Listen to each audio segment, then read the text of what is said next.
Hi there, this is Grier, Director at Futures Chiropractic, and this is another bright idea. One of the common concerns parents bring to me about their children is the problem of ADD and ADHD. In fact, I just had a parent talk to me this morning with questions about what she could do for her son, so I thought I'd put together this video of the overall way I look at the issue. First off, this is a very serious problem that can affect the child's ability to express his or her full potential, and parents oftentimes get lots of pressure from the child's teacher for medical evaluation and drugs to treat the symptoms of ADHD.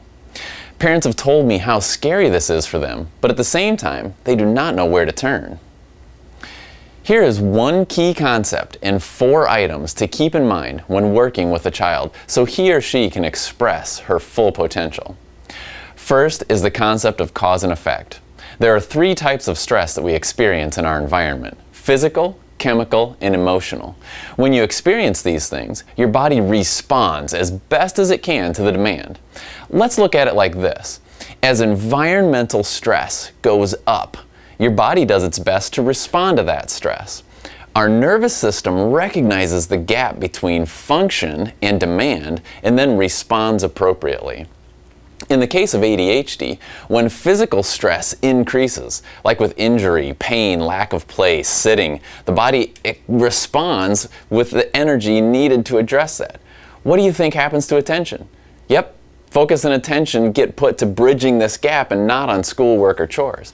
How about chemical stress, like forcing the body to deal with sugar, preservatives, smoke, lack of nutritious foods? What happens to attention and focus? Yep, the body focuses its attention to bridge the gap. How about emotional stress, like homework, workload, deadlines, pressure from families, disconnection, and low self-esteem? You got it. The body again spends its energy on bridging the gap formed by that stress. And then there's the big one. Your body is constantly monitoring these environmental stresses and sending that information to the brain so the brain can direct the body's functions to meet the demands of the stress it's under. This flow of communication happens through the nervous system, and those nerves pass through the spine. What was that? Yeah, that's right, the spine.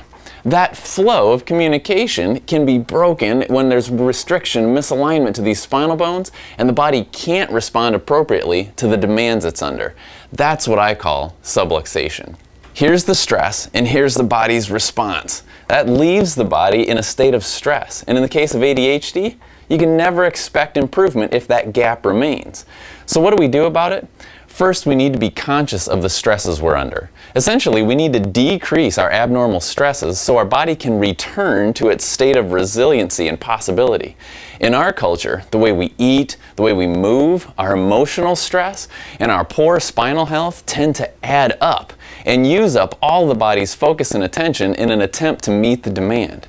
In order to achieve true progress, we need to improve how we eat, how we move, how we think, and we need to get our spine checked by a great chiropractor, because if subluxations remain even after we've taken away all the bad habits and improved our lifestyle habits, the body will still be left at a state of adaptation and will not be functioning at its best. There's my take on it. Thanks so much for investing your time in this video, and hey, if your loved ones or you aren't yet getting great chiropractic care, now's the time to call and schedule an evaluation. See you at Futures Chiropractic. Remember, your family's potential is our passion.